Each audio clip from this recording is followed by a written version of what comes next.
안녕하세요. 교사대학의 첫 번째 강의를 맡게 된 진민영입니다. 교회 여러 봉사가 있지만 한 사람을 품고 아끼고 양육하고 가르치는 것이 예수님의 사역과 가장 닮아있는 사역이라고 말씀드릴 수 있습니다. 그래서 교사라는 봉사는 우리를 향하신 예수님의 마음을 가장 절실하게 알 수 있는 자리이기도 한데요. 그렇기 때문에 물론 그만큼의 어려움과 아픔이 있는 자리이기도 합니다. 그래서 사실 지금 이 시대에 교사로 헌신하기로 결단한 것 자체가 박수받아 마땅한 일이라고 생각합니다. 점점 더 나 자신을 위해 살아가는 시대에 이 현실에서 내가 아닌 남을 위해 시간과 노력과 에너지를 쏟기로 하신 것 자체가 굉장히 귀한 결단이라고 생각합니다. 제가 오늘 강의를 통해서 할 일은 여러분의 그 귀한 결단이 좋은 열매를 맺을 수 있도록 돕는 일이라고 생각합니다. 강의 제일 첫머리에 제가 여러분들께 소개해드리고 싶은 성경 구절이 있는데요. 누가복음 11장 1절의 말씀입니다. 제가 한번 읽어볼게요. 예수께서 한 곳에서 기도하시고 마치심에 제자 중 하나가 여짜오되 주여 요한이 자기 제자들에게 기도를 가르친 것 같이 우리에게도 가르쳐 주옵소서. 이 구절입니다. 이 구절은 예수님이 제자들에게 주기도문을 가르쳐 주시기 바로 전의 상황을 우리에게 보여주는 구절입니다. 우리가 쉽게 짐작해 볼 수 있는 것은 예수님이 지금 제자들에게 기도를 가르치시기 이전에도 분명 제자들과 함께 생활하실 그때에 제자들에게 기도를 가르쳐 주고 싶으셨을 것이라는 사실입니다. 예수님 자신이 늘 기도하셨고 제자들에게 기도하라 말씀하셨기 때문에 기도를 어떻게 해야 하는지 분명히 이전부터 가르쳐 주시고 싶으셨을 것입니다. 그러나 방금 제가 여러분께 소개해드린 이 구절에 보면 흥미로운 사실을 하나 알 수 있는데 그것은 예수님이 제자들에게 내가 기도를 가르쳐 줄게 라고 먼저 말씀하신 것이 아니라 예수님이 기도했더니 그 후에 제자들이 기도를 알려달라고 요청했다는 사실입니다. 아마 제자들의 이 요청 전에도 예수님은 제자들에게 기도를 알려주고 싶은 마음이 있었을 것입니다. 그러나 예수님은 먼저 기도를 가르쳐 주겠다는 말 대신 그저 한 곳으로 가셔서 기도하셨습니다. 예수님은 제자들과 공생의 사역을 하시면서 이곳도 가시고 저곳도 가시고 또 이 사람도 만나고 저 사람도 만나고 이 일도 하시고 저 일도 하시고 그렇게 많은 사람들과 사역들을 하시면서 보냈습니다. 그러나 예수님은 언제나 누구를 만나든 어떤 하루를 보내든 그 하루 동안 어떠한 일을 하시든 그 하루가 시작되는 가장 첫 시간에 언제나 기도하셨다는 사실입니다. 놀라운 사실은 예수님의 그 모습을 보고 제자들이 기도에 흥미를 갖기 시작했다는 것입니다. 기도는 말로 가르칠 수 없습니다. 기도는 예수님이 하셨더니 제자들이 가르쳐달라 요청하는 이 순서대로 따라오게 되어 있습니다. 기도만 그럴까요? 여러분 예배는 어떨까요? 예배도 말로 가르칠 수 없습니다. 여기에 교회학교 교사의 어려움이 사실 있는데요. 예수님도 제자들이 먼저 요청할 때까지 기도에 대해서 가르치시기를 참으셨습니다. 그런데 우리는 너무도 쉽게 이것을 가르칠 때가 많습니다. 예수님은 기도에 대해 가르치시기 전에 단지 기도하셨습니다. 많은 교사들이 오해하는 것 중에 하나가 본인들 예배와 학생들 예배를 구분하는 것입니다. 교사는 작년 예배를 드리고 주일학교 와서는 봉사만 하면 된다고 생각합니다. 작년 예배에서는 열심히 예배 드리는데 주일학교에 와서는 너무 분주할 때가 많습니다. 작년 예배에서는 하나님을 집중하는데 주일학교 예배 때에는 하나님을 집중하기보다 학생들에게 집중하기가 쉽습니다. 예배란 학생 예배, 아이들 예배, 어른 예배가 따로 있는 것이 아닙니다. 여러분이 보시기에 여러분이 맡은 학생들에게 예배드리기를 여러분들이 맡은 학생들이 예배드리기 원하는 모습과 자세가 있지요. 그런데 그 모습과 자세로 그 부서 예배에 임하는 것이 중요합니다. 학생들은 우리가 하는 말을 듣는 것이 아니라 우리가 순간적으로 혹은 무의식적으로 하는 행동들을 봅니다. 여러분 이런 얘기 많이 들어보셨잖아요. 교사가 먼저 예배드려야 학생들이 예배드린다. 교사가 먼저 기도해야 학생들이 기도한다. 이런 이야기 정말 많이 들어보셨을 것이라고 생각합니다. 이미 알고 있는 이런 말들을 제가 너무 장황하게 하기도 했죠. 근데 문제는 우리가 이것들을 알기는 아는데 잘 되지 않는 것에 있습니다. 왜 안 될까요? 여기에는 사실 이유가 있는데요. 제가 예전에 EBS에서 하는 육아에 관련된 다큐멘터리를 한번 본 적이 있습니다. 그 다큐멘터리에서 실험을 하는 것을 하나 봤는데요. 그 실험은 10가정이 대상으로 나왔습니다. 부모 중 1명과 자녀 1명이 1시간 동안 둘이 그냥 노는 것이었습니다. 이렇게 10가정을 관찰하는 그런 실험이었습니다. 1시간이 지났습니다. 놀라운 사실은 대부분의 가정이 1시간이 채 되기도 전에 평균적으로 약 20분, 30분 사이에서 놀이를 멈추고 아이들이 노는 것을 부모가 일방적으로 바라보고 있었습니다. 그런데 유독 한 가정은 1시간이 지났는데 여전히 아이와 부모가 함께 놀이를 하고 있었습니다. 나머지 9가정과 너무도 대비가 되는 모습이었습니다.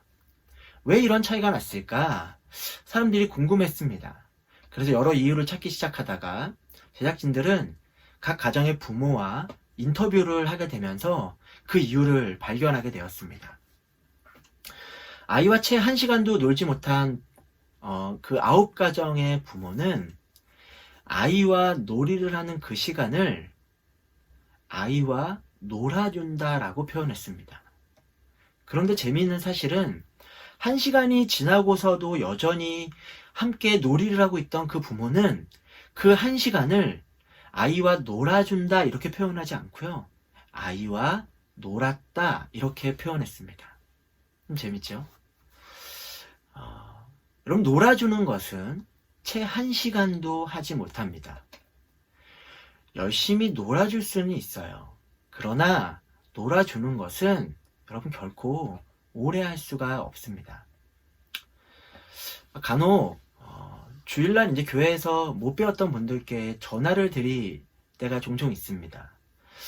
이번 주에 무슨 일이 있으셔서 못 나오게 되었는지 궁금하기도 해서 연락을 드려보면 이번 주에 못 나오셨어요? 혹시 어떤 일이 있으신 건 아니시죠? 하고 물으면 거의 대부분의 성도님들이 첫 번째로 하는 말이 그겁니다. 목사님 죄송해요. 이런 말입니다.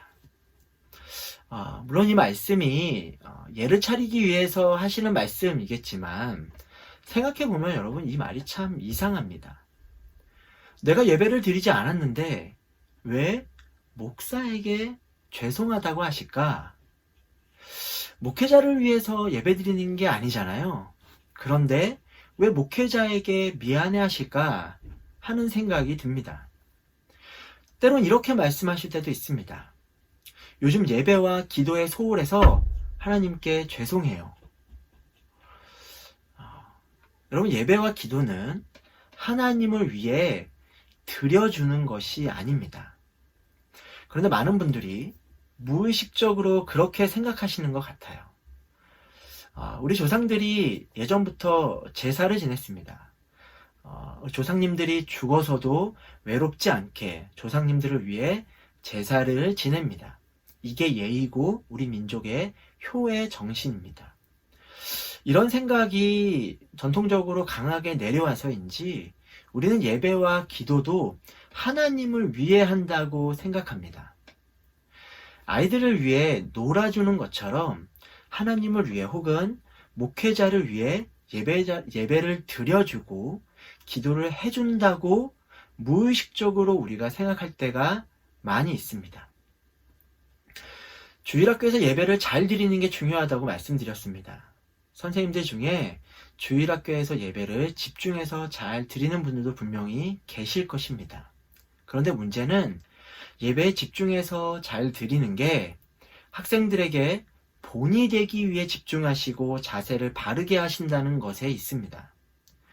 본이 되는 건 좋지요. 하지만 예배의 목적은 본이 되기 위해서가 될 수 없습니다. EBS 다큐멘터리에서 실험했던 아이들은 3세 미만의 아가들이었습니다. 그 갓난쟁이들도 우리 엄마가, 우리 아빠가 나랑 놀아주는 건지 아니면 정말 즐겁게 노는 건지 그것을 알아차렸습니다. 여러분이 맡고 있는 그 학생들이 여러분이 예배를 드려주는 건지 아니면 정말 예배를 드리는 건지 여러분 알까요? 모를까요? 한두 번, 서너 번은 모르게 할 수 있습니다. 그러나 여러분, 결국은 이것은 보여지게 마련입니다. 여러분은 여러분이 섬기는 그 부서에서 정말 예배를 드리고 계십니까? 모임을 마치고 기도할 때 학생들이 들으라고 기도하십니까? 아니면 정말 하나님께 간절한 마음을 가지고 기도하십니까? 해주는 것과 하는 것은 한 끗 차이인 것 같지만 하늘과 땅의 차이만큼 그 간극이 큽니다.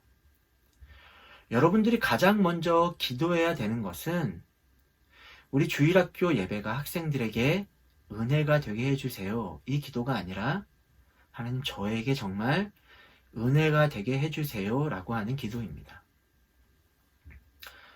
우리가 정말 이게 되면 예수님께 제자들이 물었던 것처럼 학생들이 여러분들에게 먼저 물을 것입니다.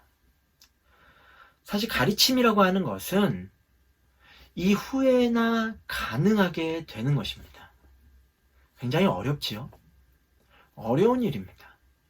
그러나 우리가 교사이기 때문에 예배에 집중하고 은혜를 받아야 되는 것이 아니라 이것은 성도에게 주어진 특권과 같은 것입니다. 예배와 기도는 의무가 아니라 여러분 특권입니다. 아이와 놀아주는 부모는 한 시간이 길게 느껴지면서 의무처럼 여겨지지만 벌써 또 아이와 놀아줄 때가 왔어? 이렇게 의무처럼 느껴지지만 아이와 노는 부모는 아이와 노는 그 한 시간이 언제나 기다려지는 법입니다. 아이와 노는 시간은 의무가 아니라 부모가 가진 기쁨과 특권입니다. 여러분이 드리는 각 주일학교 예배는 여러분이 교사이기 때문에 학생들이 보기 때문에 의무로서 드리는 것이 아니라 여러분이 성도이기 때문에 여러분들에게 주어진 특권과 같은 것입니다. 이 비밀을 깨닫는 것이 정말 정말 중요합니다. 이것은 그런데 순간적인 깨달음으로 여러분 되는 것은 아니에요. 아마 여러분 대부분이 경험이 있으시겠지만 어떤 설교를 들었을 때 혹은 어떤 찬양을 부르다가 우리 마음에 뜨거운 마음이 생길 때가 있습니다. 그러면 우리는 신앙적인 결단을 하고 내일부터 다른 삶을 살겠다고 다짐을 합니다. 그러나 대체로 며칠이 지나면 다시 제자리로 돌아오죠. 다만 결단과 다짐을 지키지 못하는 자신에 대한 죄책감이 들게 됩니다. 이것은 단지 나 자신이 의지력이 없기 때문이 아니라 사실 영적인 것의 특징이 본래 이렇습니다. 여러분께 성경 구절을 하나 더 소개시켜 드리고 싶은데요. 디모데전서 4장 7절 8절 말씀입니다. 디모데전서 4장 7절 8절 제가 한번 읽어볼게요. 망령되고 허탄한 신화를 버리고 경건에 이르도록 네 자신을 연단하라. 육체의 연단은 약간의 유익이 있으나 경건은 범사에 유익하니 금생과 뇌생의 약속이 있느니라. 이 말씀입니다. 경건이라는 것은 연단이 필요하다는 것을 우리에게 보여주는 구절입니다.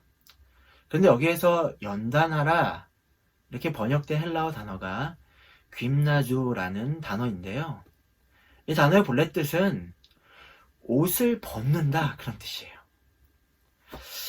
이 단어가 연단하다, 훈련하다 이런 의미로 사용하게 된 이유는 이 당시 그리스에서 군인이나 운동선수들이 훈련을 할 때 가장 먼저 자신이 입은 옷을 벗고 훈련에 임했기 때문이라고 알려져 있습니다.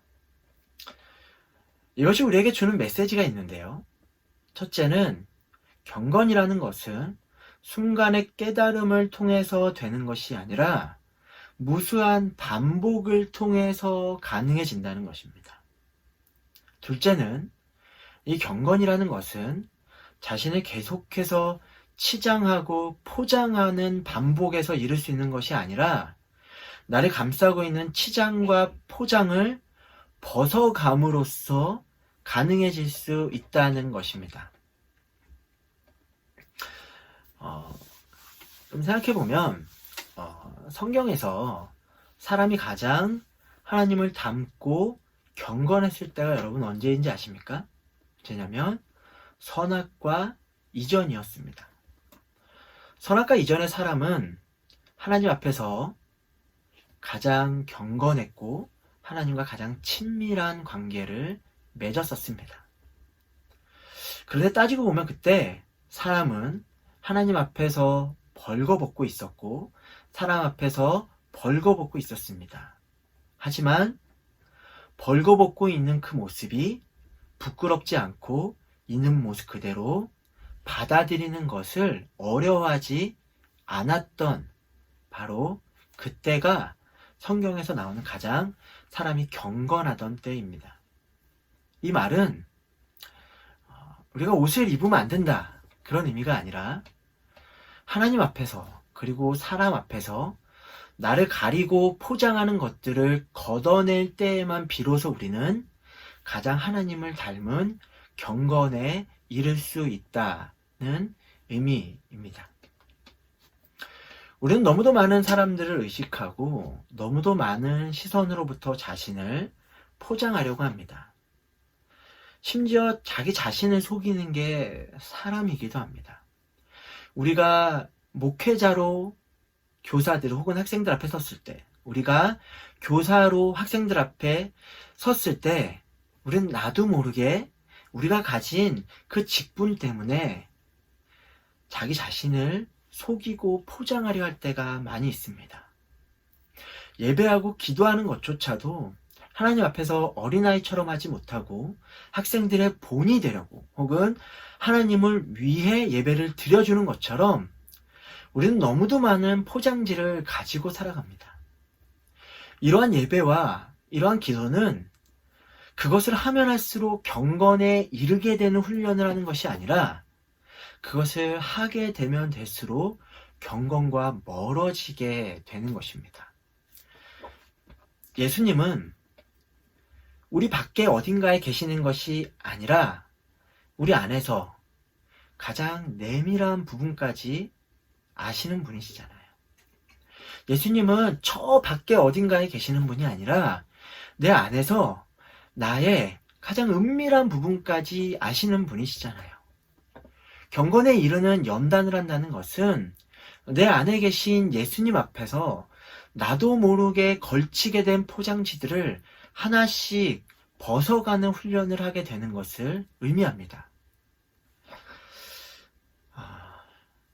그럼 여러분 어떻게 하느냐?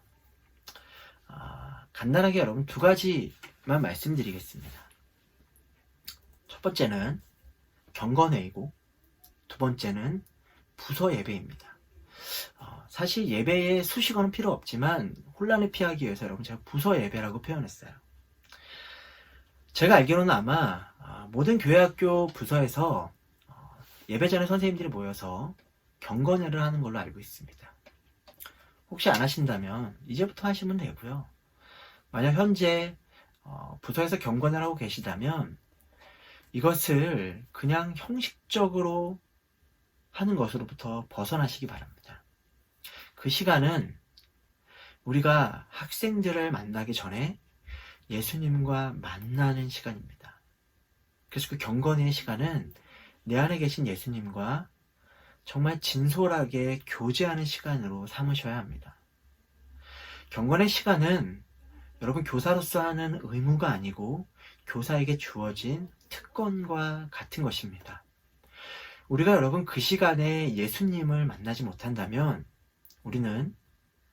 우리가 마주하는 학생들에게도 여전히 포장지를 걸치고 만나게 될 확률이 높습니다. 그러니까 여러분 경건회를 그냥 형식적인 시간이라고 여기지 마시고 그 시간이 정말 예수님과 교제하는 시간으로 삼으시면 좋겠습니다. 두 번째는 여러분 부서 예배인데요.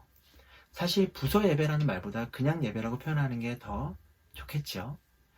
이 예배를 하나님을 위해, 목회자를 위해, 혹은 학생들을 위해 드려주는 것이 아니라는 것을 좀 기억했으면 좋겠습니다. 하나님 앞에서 자신의 포장지를 벗겨내는 시간으로 삼으셔야 합니다.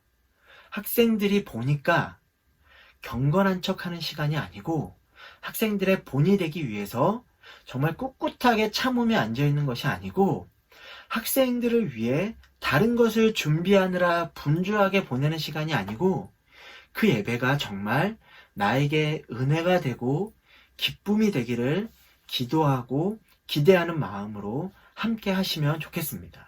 그리고 그 예배를 준비하고 그 예배를 위해서 봉사하는 여러 봉사자들, 특별히 교육자들을 위해서 여러분들 함께 기도해 주시면 좋겠습니다. 여러분 우리가 다른 많은 것들을 하려고 하지 마시고요. 이 두 가지 가장 기본적인 것, 경건해하고 예배 드리는 것이 정말 나의 포장지가 벗겨지고 내 안에 계신 예수님과 인격적인 교제가 이루어진다면 우리는 어느 순간 주님께 진솔하게 예배를 드리고 있을 것이고 주님 앞에 정말 진솔하게 기도를 드리고 있을 것이고 우리의 그 모습을 보고 아이들이 어느 순간 예배를 어떻게 드리면 좋을까요? 기도를 어떻게 하면 좋을까요? 이렇게 묻는 날이 분명히 올 거라고 믿습니다. 그리고 아이들이 그렇게 우리에게 마음을 열었을 때 바로 그때야 비로소 아이들을 우리가 가르칠 수 있는 기회를 얻게 되는 것입니다.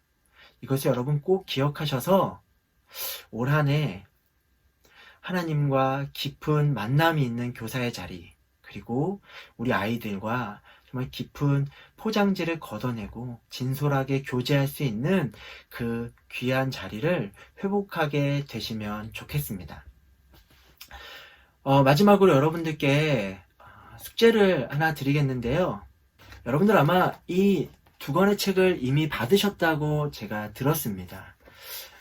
이 두 개는 사실 연결되어 있는 건데요. 이거를 열심히 읽으시고 그리고 이것을 가지고 이것을 열심히 쓰시면 됩니다. 특별히 그 가정 안에 다른 믿음의 동역자가 있다면 그분에게도 이것을 한번 드리고 같이 하고 나눠보면 더 풍성할 것 같은데요. 꼭 이것을 여러분 활용하셔서 읽고 그리고 쓰시는 일들이 있었으면 좋겠습니다. 그리고 이것을 다 하고 난 다음에 짧게 소감을 쓰셔서 각 부서의 교육자들에게 제출해주면 되겠습니다. 긴 시간이었는데요. 여러분 들어주셔서 감사하고요. 여러분 그 교사의 자리가 정말 여러분들에게 귀한 은혜의 자리가 되기를 저도 함께 기도하고 돕도록 하겠습니다. 감사합니다.